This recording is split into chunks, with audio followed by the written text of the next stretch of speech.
ঘুম থেকে উঠেছি অনেক সকালে। আব্দুর রহমান আজ রাতেও কিন্তু ঘুমাতে দেয়নি। সে একবার দাদির কাছে যাব বলে, একবার আমাদের কাছে আসবে। তো যাই হোক, এই করে কিন্তু সকালটা হয়েছে। তো তারপরে ওর বাবা উঠে চলে যাওয়ার পরে আমি সব কাজে হাত দিয়েছি। আর এই যে এখন বারান্দাটা পরিষ্কার করে নিচ্ছি। আগে কিন্তু আমি সব ঘরগুলো ঝাড় দিয়ে নিয়েছি। আর আমার শ্বশুরমশাই মোটরসাইকেলটা নিয়ে গেল, তো এই জন্য একটু ময়লা পড়েছে, এই জন্য আমি ভালো করে আবার ঝাড় দিয়ে নিলাম আর কি। আসসালামু আলাইকুম, আমি তানিয়া মহেশপুর থেকে বলছি। কাছে এবং দূরে, দেশ এবং দেশের বাহিরে যে যেখান থেকে আমার ভিডিওটি দেখছেন, আশা করি সবাই ভালো আছেন। আল্লাহর অশেষ রহমতে আমরাও বেশ ভালো আছি, আলহামদুলিল্লাহ। তানিয়া লাইফ স্টাইলে আর একটি নতুন ব্লগে সবাইকে জানাই আরও একবার স্বাগত। তো আমি ঘরগুলো কিন্তু ঝাড়ু দিয়ে তারপরে এই যে বাইরে চলে এসেছি, উঠানটা পরিষ্কার করে ঝাড়ু দিয়ে নেব। কিছুদিন ধরে তো বৃষ্টি হয়েছে বা হচ্ছে, এখনও মেঘ হচ্ছে, একটু একটু করে বৃষ্টি হচ্ছে, এই জন্য কিন্তু উঠানটা এখনও ভিজা। আর এই ভিজা উঠান কিন্তু ঝাড়ু দিতে খুবই ভালো লাগে, যেহেতু কোনো ধুলাবালি ওড়ে না। তো আমি উঠানটা আমার কিন্তু ভালোই বড়, আমার ঝাড় দিতে একটু সময় লাগে। আর আমি তো এই লাঠি ঝাঁটাই ঝাড় দিই, এই জন্য হয়তো একটু দেরি হয় আর কি। তো যাই হোক, আমি উঠানটা অর্ধেক ঝাড়ু দিয়ে এই যে চলে আসলাম আমার এই কবুতর ঘরের নিচে। আমি এখানে আমার মুরগির বাচ্চা রেখেছি, খুব সুন্দর করে চারিদিকে ঘিরে ঘিরে রেখেছি আর কি। আর ওই সাইডে যে মুরগির বাচ্চাগুলো আছে, ওখানে আম্মুর মুরগির বাচ্চা আর আমার তা দুই রকমের তা রয়েছে। তো যাই হোক, আমি কিন্তু উঠানটা ভালো করে ঝাড়ু দিয়ে এখন ময়লাটা ফেলে দিব।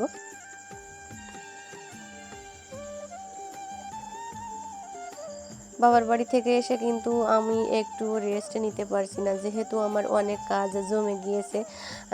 বাড়তি কাজগুলো করতে হবে। আর সকালে মানে কি বলবো, সুন্দর রোদ দেখে তো মাথায় কাজ করছিল না যে আমি কখন আমার এই যে খড়িগুলো গুছাবো। খড়িগুলো বলতে এই যে গোবর দিয়ে নেদি দিব আর কি, আর অনেক নেদি দিতে হবে। তো যাই হোক, উঠানটা ঝাড়ু দিয়ে আমি ময়লাটা পুকুর পাড়ে ফেলে এসেছি। আর এই যে চলে আসলাম কলের পাড়ে। এখন কিন্তু এই যে থালা বাসনগুলো পরিষ্কার করে নিব। আর এই যে এখানে আগে খাওয়া থালা বাসনগুলো, মানে রাত্রে যে এঁটো থালা বাসনগুলো হয়েছিল, তো সেগুলো আগে পরিষ্কার করে রেখে দিব। যেহেতু এখানে কিন্তু অনেক থালা বাসন, তো এখানে এক এক করে সব যদি আমি মেজে রেখে দিই, তো কি হবে, ওখানে অনেক ঢিবি হয়ে যাবে, মানে অনেক উঁচু হয়ে যাবে। আর যখন আমি থালাগুলো ধুতে যাব, তখন কিন্তু একদম ভিজে যাব, এমনিতেই তো ভিজে যায়। তো যাই হোক, আমি ওগুলো আগে মেজে আমার হাতের ওই সাইডে রেখে দিব, ধুয়ে পরিষ্কার করে। আর আমার শাশুড়ি আম্মা যখন এ সাইডে আসে, তখন কিন্তু এগুলো এক এক করে তুলে যেখানে পানি ঝরায়, তো সেখানে কিন্তু রেখে দেয়। তো ওই থালা বাসনগুলো ধুয়ে পরিষ্কার করে বসে রেখে দিলাম। আর এই যে মিষ্টির থালা বাসনগুলো, এগুলো হচ্ছে বাজারে নিয়ে যাই। তো বাজার থেকে রাতে আসে। আগে কিন্তু আমি পারতাম রাতে এগুলো ধুয়ে পরিষ্কার করে রেখে দিতে, তখন তো ইউটিউব চ্যানেল ছিল না, কিংবা আমার কখনো মনে হয়নি যে আমি চ্যানেল চালাবো কিংবা খুলবো। তো যাই হোক, আমি তখন পরিষ্কার করে রেখে দিতাম, অনেক কাজই কিন্তু রাতে করে রাখতাম। আর এখন কিন্তু পারি না, যেহেতু সারা দিন আমি একটু বিশ্রাম নেওয়ার সময় পাই না। আর যেটুকু না বিশ্রাম আমি নিতে চাই, সেটুকু না সময় আমার ছেলেটাকে আমাকে দিতে হয়। ও সকালে ঘুমায় আর সারাদিন ঘুমায় না। আর যেটুকু না ঘুমায়, হয়তো বা রান্না বসিয়ে দিই, রান্না করতে করতে উঠে যায়। তো এই জন্য আমি আর রেস্ট নিতে পারি না। আব্দুর রহমানের বাবা তো দুপুরে এসে খাওয়া দাওয়া করে একটু গড়াগড়ি দেয়, কোনো দিন ঘুমায়, আবার কোনো দিন ওকে নিয়ে একটু দুষ্টামি করে আর কি, আড্ডা করে তারপরে কিন্তু চলে যায়। আর হয়তো বা আমি একটু চোখ বুঝে নিই, কিন্তু সেটা আর হয় না। এটা হয় কি, মাসে হয়তো বা 30 দিনের মধ্যে 5 দিন। তো যাই হোক, আমি কিন্তু থালা বাসনগুলো ভালো করে ধুয়ে এই যে পাশে রেখে দিয়েছি। আর তারপরে এই যে দুধের হাঁড়িটা, ওইটা মেজে নিলাম। আর এই যে চলে আসলাম এখানে, এই যে থালা বাসন রাখি পানি ঝরানোর জন্য, তো ওখানে অনেক থালা বাসন ছিল। আর এই যে কাগজটা এই যে সরিয়ে দিলাম। আর এইগুলো কিন্তু আমি এখন উপর করে রেখে দিলাম, এগুলো পরে আম্মু উঠিয়ে নিবে, ঘরে রেখে দিবে। তো তারপরে এই যে চলে আসলাম, বাবার বাড়ি গেছিলাম, তো এই নদীগুলো বাইরেই ছিল। আর আমার শাশুড়ি আম্মা মেঘ দেখে মানে বৃষ্টি হয়েছিল, সেটা দেখে ওখানে উঠিয়ে রেখেছিল। তো আজকে তো আলহামদুলিল্লাহ ঝলমলে রোদ, সেটা দেখে আর বসে থাকা যায় বলেন। আমি এগুলো বাইরে বের করে দিচ্ছি রোদি। আর ওই যে আমার পণ্ডিত মশাই সব সময় কিন্তু আমার কাজে ব্যাঘাত ঘটানোর জন্য পড়েই আছে। ও কিন্তু ওখান থেকে একটা ওষুধের বোতল নিয়ে আসে, তো ওইটা ওর পায়ে পড়েছে আর খুবই লেগেছে, ও খুব কান্নাকাটি করছিল। তো যাই হোক আমি ওখানে নেদিগুলো রোদে দিয়ে ওকে একটু বাইরের সাইডে দিয়ে আমি চলে আসলাম। আমার এই যে সন্তানের মতো আমার এদেরকে কিন্তু লালন পালন করা লাগে। আমি 3 জায়গায় খেতে দিলাম, দিয়ে তারপরে যে পোলট্রি এদের খেতে দিতে আসলাম। ঘরটা অনেক নোংরা হয়েছে, ভাবছি আজ পরিষ্কার করে নিব। তো সময় তো সকাল থেকে দুপুর পর্যন্ত পাবো না, পাইও নি। বিকালে আমি এগুলো করে নেব সেটা মন মানসিকতা সৃষ্টি করেছি আর কি। তো যাই হোক ওদের একটু দেখলাম, পানি দিলাম, খাবার আর দেওয়া লাগেনি, যেহেতু অনেক খাবার দিলে নষ্ট করে এই জন্য খাবার দেয়নি। তো তারপরে চলে আসলাম রান্না করতে। আর ভাবছিলাম কি রান্না করব, পটল ছিল কয়টা, আর আমার আম্মা মাছ দিয়েছিল, তো মাছটা ঝোল করব আর পটল ভাজি করব এটা ভাবছিলাম। তো তারপরে দেখি শাশুড়ি আম্মা তরকারি রান্না করবে না, তো আমি বলছি যে ভাজি করলে তো হবে না, এই জন্য চচ্চড়ি কুটে নিলাম আর কি। আর এদিকে কিন্তু ওই যে বললাম না সকালে ঘুমাই তাও অল্প, সে ঘুমিয়েছে আর আমি কিন্তু আজ অনেক কাজ করেছি। যাই হোক 1 ঘন্টা মতো ঘুমিয়েছে। তোর ঘুম থেকে উঠে খিদা লেগেছে, তো আমার হাঁসে তো ডিম পারছে। আর আমি বাড়িতে যাওয়ার পরে আব্দুর রহমানের বাবা আমাদের মোটরের সাইডে একটা ডিম পেয়েছে, তো সেটা আমি ওকে একটু পোস্ট করে দিচ্ছি। আগে একটু ছোটোবেলায় খেত, কিন্তু এখন খায় না, কেন জানি না। আর ও তো কিছুই খায় না, আমি তো টেনশানে একদম শেষ হয়ে যাচ্ছি। কিছুদিন ধরে একদম খাওয়া দাওয়া করে না, ডাক্তার দেখাচ্ছি, তাও আমার তো মনে হচ্ছে কাজ হচ্ছে না। তো যাই হোক ডিমটা আমি নামিয়ে নিয়েছি আর ভাতটা আবার চুলার করে বসিয়ে দিলাম। আর আব্দুর রহমান কিন্তু চেয়ারে বসে আছে এই যে, আর আমি ওকে ফু দিয়ে দিয়ে খেতে দিচ্ছিলাম, আর ও কিন্তু মজা করেই খেয়েছে, কিন্তু একদম অল্প খেয়েছে। তো যাই হোক আমি আমার ভিডিওতে কিছুদিন ধরে আমার অনেক প্রিয় আপুরা খুব সুন্দর সুন্দর কমেন্ট করছেন, আসলে খুবই ভালো লাগছে। প্লিজ আপুরা সবাই আমার এইভাবে সাপোর্ট করবেন, আমার পাশে থাকবেন। আর এই পর্যন্ত যে আমার চ্যানেলে এখনও আছেন, মানে আমার ভিডিওতে আমার সঙ্গে আছেন, প্লিজ একটা লাইক দিয়ে আমার ভিডিওটি আরও ইউটিউবে আরও অনেকের কাছে পৌঁছায় দেওয়ার জন্য সাহায্য করবেন। আর যেসব নতুন ভাইয়া ও আপুরা আমার চ্যানেলে আজ নতুন এসেছেন, প্লিজ চ্যানেলটি সাবস্ক্রাইব করে পাশের বেল অপশনটি ওপেন করে রাখবেন। আর যারা অলরেডি কাজটি করে ফেলেছেন তাদেরকে জানাই অসংখ্য ধন্যবাদ। তো এই যে ডিমটা কিন্তু অর্ধেকও খায়নি এখনও, আমি এত চেষ্টা করছিলাম কিন্তু সে কিন্তু খাবেই না, দেখেন এমনভাবে বসে থাকছিল, আমার তো খুবই ভালো লাগছিল দেখতে। তো যাই হোক ওকে খায়, রান্না বান্না সব করেছি, আমি আজ কিন্তু অনেক কাজ করেছি। আমি এই যে বৃষ্টি হয়েছে বলে যে গোবরগুলো আমার দেরি হয়েছিল, যাই হোক আমি 98টা নেদি দিয়েছি আজ, তো একটু খুবই কষ্ট হয়ে গিয়েছে। তো কি আর করা, কিছুই করার নেই। আমরা যদি আসলে আমরা গৃহিণীরা যদি একটু কষ্ট করে চলতে পারি, তো আমাদের হাজবেন্ডদের একটু ভালো হয়, সংসারে একটু সঞ্চয় হয়। যেহেতু এখানে আমার খড়ির কষ্ট হচ্ছে না, আর আমরা সুস্থ থাকলে হয়তো বা হবে না। এই আমি খুব কষ্ট করে আমি খড়িগুলো ম্যানেজ করে রাখছি। তো যাই হোক দুপুরে কিন্তু রান্না বান্না শেষ করে খাওয়া আব্দুর রহমানের বাবাদের আব্দুর রহমান আর ওর বাবাকে কিন্তু খেতে দিয়েছি। আর এই যে ডিমগুলো আমার আর আমার শাশুড়ি আম্মার এখানে কিন্তু 35টা ডিম আছে।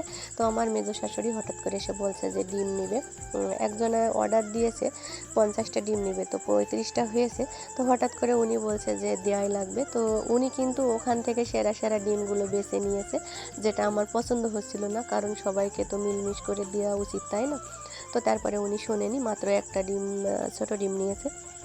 তো ওনাকে ডিম দিয়ে আমি এই যে আব্দুর রহমানের বাবা খাচ্ছিল, তো এখানে এসে একটু পানি ঢেলে দিলাম। আর ওদের খাওয়া মানে মাঝামাঝিতে আমি কিন্তু খাওয়া শুরু করেছি। আর আব্দুর রহমান তো শান্তভাবে খাচ্ছিল সেটা মনে করেন না, ও কিন্তু থালা নিয়ে পরে উঠে চলে গিয়েছে আর সব বারান্দায় ছড়িয়ে রেখেছে।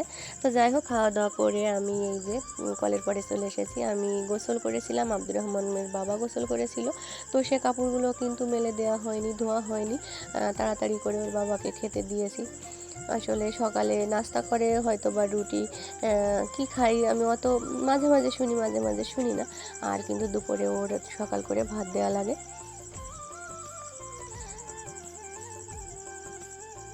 তো আমি দুপুরে যে খাওয়া থালা বাসনগুলো সেগুলো কিন্তু আগে পরিষ্কার করে নিয়েছি, তারপরে এই যে কাপড়গুলো এখন ধুয়ে নেব। তো কি করব বলেন, সারাটা দিন আমার সঙ্গে এইভাবে আমি যে তাড়াতাড়ি কাজ করে উঠবো সেটা তো আমার হওয়ার নেই।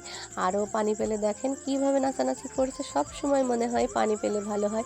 কি করে জানেন, মাঝে মাঝে নিজেই ট্যাপ ছেড়ে দিয়ে এতটুকু পানির মধ্যে উঠে বসে থাকে, বসে গান গাই।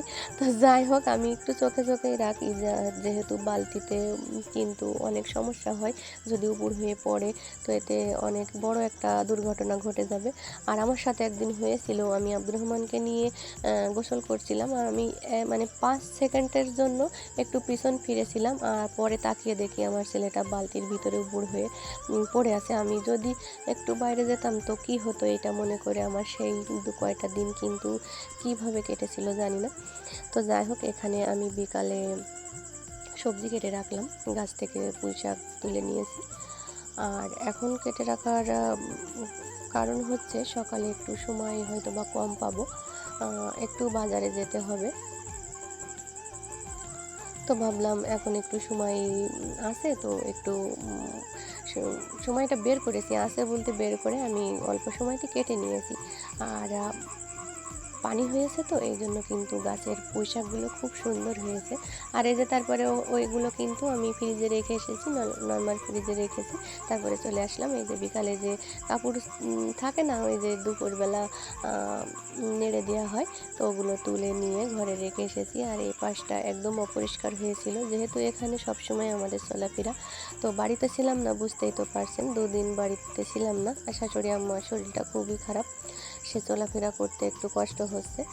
তো ভাবলাম কালকে সকালের কাজ আমি এখন একটু গুছিয়ে রাখি, তাহলে আমার কালকের দিনটা যদি বেঁচে থাকি তো একটু ভালোভাবে যাবে। এজন্য ভালোভাবে আমি কাজগুলো করে রাখার চেষ্টা করছিলাম। আর আব্দুর রহমান আজকে একটু খেলাও খেলেছে, আমার বিকেলে কোনো ঝামেলা হয়নি। ওই যে ভিজে ছিল ওখান থেকে ওকে গুছিয়ে বাইরে ও খেলা খেলেছে, আর আমি কাজগুলো করে নিয়েছি। উঠান ঝাড়ু দিয়েছি, তারপরে আমার বাড়ির সামনে যে উঠান সেটা ঝাড়ু দিয়েছি। তো সবটা তো আর শেয়ার করা যায় না। তো তারপরে যে চলে আসলাম রান্নাঘরে, রান্নাঘর তো না, বাইরে। তো চুলার মুখটা ভেঙে গেছিলো, আব্দুর রহমান একদম ভেঙে দিয়েছে, খড়ি দিয়ে ঠেলা দিয়েছে আর ভেঙে গিয়েছে। তো আমি এটা এখন লেপে পরিষ্কার করে রেখে দিচ্ছি, যেহেতু সকালে রান্না বান্না করব। আর ঘরে রান্না করার এখন কোনো পরিস্থিতি নেই, আমার গ্যাসটাও শেষ হয়ে গিয়েছে। আর চুলা তো চুলার পাশে ধান রেখেছে, ননদ ধান পাঠিয়েছে সেদ্ধ করে দেওয়ার জন্য, তো এই জন্য ওখানে আর রান্না করা যাবে না কিছুদিন। তো যাই হোক, আজ ভিডিওটা একটু অনেক বড় হয়ে গেল, আর ভাবছি একটু বড় করেই দিব, যেহেতু ওয়াচ টাইম পুরোনোর দরকার, তাই না? তো আপু ভাইয়ারা প্লিজ ফুল ওয়াচ করবেন, এতে আপনাদেরও ভালো হবে, আমাদেরও ভালো হবে। তো তারপরে চুলাটা লেপে কিন্তু এই যে রাত্রে ভাত বসাবো, তো এই চালটা বের করে নিয়েছি। আর তারপরে চাউলটা ধুয়ে নিয়ে এসে পানিটা মেপে এখন আমি রাইস কুকারে বসিয়ে দিব। তো সবাই ভালো থাকবেন, সুস্থ থাকবেন, আর আমার ফ্যামিলির জন্য দোয়া করবেন, আমার সন্তানটার জন্য দোয়া করবেন, যেহেতু তার চঞ্চলতার জন্য একটু কমে, আর আল্লাহ যেন তাকে নেক হায়াত দান করে আর কি। আর আমার তো সব ভালোবাসার আপু ও ভাইয়াদের আমার দোয়া ভালোবাসা রইল, আমি সবার জন্য দোয়া করি। তো আজ এই পর্যন্ত, আল্লাহ হাফেজ।